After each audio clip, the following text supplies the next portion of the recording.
So hello, my name is Dharmashalin. I'm a older member of the FWBO or TBMSG, and I'm starting a series of video diary reports about my time in India. I come to India with Subhuti. I work as a secretary, although this is an independent project, as it were. Mainly because I feel really strongly about what we do here, and I want to share that with everyone, with whoever is interested, particularly members of the FWBO in the West, but anyone else who finds this. So here I am. So what to say? This is an introductory piece, and then over the next, I'll try and post one piece every week, just giving you sort of a sense of TBMSG and Ambedkerite Buddhism in India, what's happening, what it's about. Obviously it's going to be completely, it's going to be subjective and affected by my views and opinions, but I'll try to present, you know, a taste rather than dry intellectual pieces about this and that. It'll be more of a, I'll try and interview a few people and send some reports from events that Subhuti goes to or leads. Yeah, so that's the intention. This first piece is just a bit more of an introduction, so if you're familiar with the TBMSG, FWBO and Ambedkerite Buddhism, then this will probably be less interesting to you. But if you're not, then I hope I'll say something of importance. So, so the FWBO, TBMSG, works in India. It started amongst the Ambedkerite population, although now it's spreading to members of other communities, which of course is an incredibly good thing, because that's essentially the point of the whole.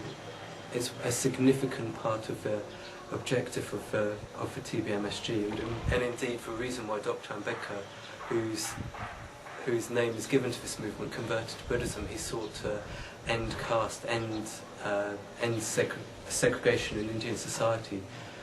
So for that to be achieved, obviously Buddhism has to spread to different communities.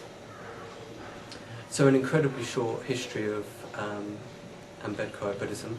Buddhism died out in India approximately 800 years ago for various reasons, and it went underground, it disappeared, although there was elements left within Hindu culture and non-Brahmanical spiritual traditions in Indian society.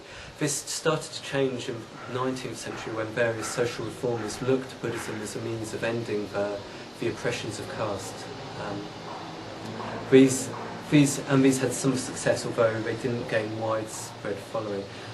This changed in the 20th century, however, principally by the efforts of one man, a man named Dr. Bhimrao Ambedkar.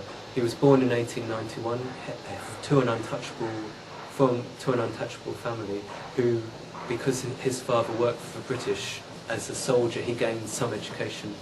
He was obviously an exceptional young man, and this was recognised by teachers and sponsors, and he went on to become one of the most highly educated men in Indian society at that time, spending a number of years abroad in the States and the UK, gaining lots of higher qualifications, PhDs of various kinds, and becoming a barrister. During this time, he was free from caste, because he was in the US and the UK.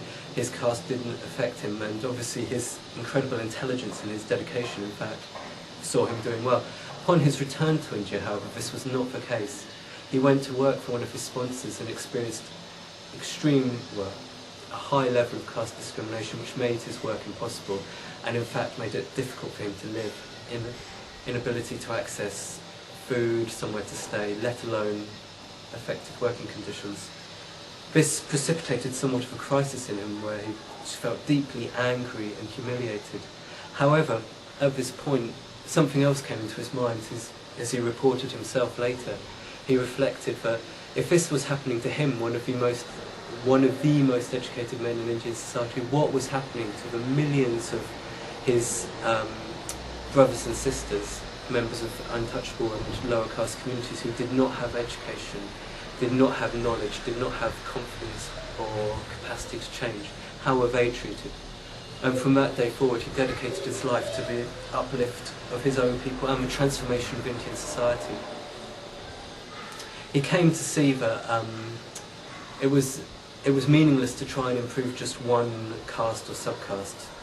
because this would just have a cyclical effect of if they improve themselves and somebody else would be put down, and then later those people would rise up, and so forth and so on. So he became more and more convinced of the need to totally transform Indian society.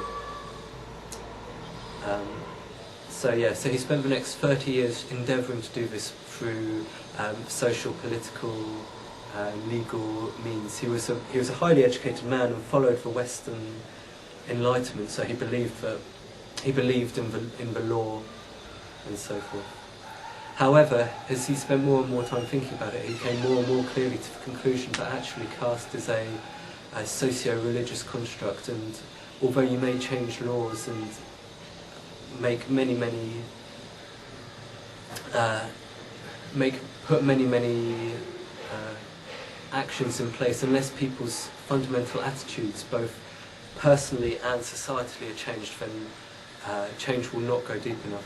To this end, he started considering religion, due to the fact that he saw that caste was integral to the Hindu religion, so he came to the conclusion that that must be changed.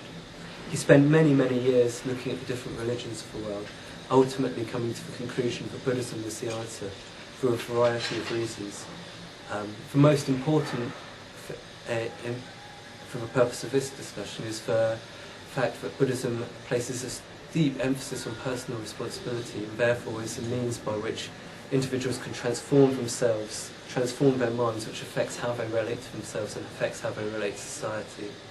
Given that he had seen that caste was a mental construct, this was essential. And what makes him such a great Buddhist thinker, really, because he saw the societal impact of the teaching that mind makes world. So, in 1956 he converted to Buddhism in Nagpur, with approximately 500,000 of his followers, and over the next following days several hundreds of thousands more followed him. However, unfortunately, only 6 weeks later he died, therefore cutting short his incredibly ambitious program for travelling all around India and converting hundreds of thousands, if not millions, if not possibly tens of millions of people to Buddhism, which of course is possible that could have happened, and that would have had a profound effect on Indian society. Of course he died, so that didn't happen. Buddhism remained mainly within one community within Maharashtra. So Bhante Sangharajta had some contact with Dr. Ambedkar prior to his conversion and continued the movement after his death, at least in some part. And this led to the connection which brought Lokamitra here in 30 years ago, in 1978, and led to the founding of the TBMSG, which has been working ever since to propagate both for social improvement and transformation of people's lives who come from extremely oppressed and disadvantaged communities, and also essentially emphasising the importance of genuine spiritual practice and transformation as the means of as an essential aspect of achieving this deeper transformation and ultimately moving towards a casteless society. So that's the short history. Why am I interested in all of this? Well, I puzzle over this question. I don't completely understand. My conclusion is that I want to make the world a better place. I believe that the purely personal project of changing myself, practicing the Buddhist path for my purpose, somehow it just doesn't interest me. It's not enough. I want to help make this world a better place. And what I see here in India is that this social collective dimension of Buddhism is much more fully expressed and explicit than it is in the West. Of course it is present in the West as well. People running FWBO centres are definitely helping other people, that of course goes without question, and yet it is so much more obvious and apparent here. And that appeals to me. Also, I've been deeply impressed by the people I've met here. Their clarity and commitment, dedication, inspiration, resolve, good humour really moves me, and I want to be part of this. I feel a connection here and I want to help. So as I say, these video diaries are intended to be just a little taste of something of what it's like to be with the TBMSG, FWBO in India.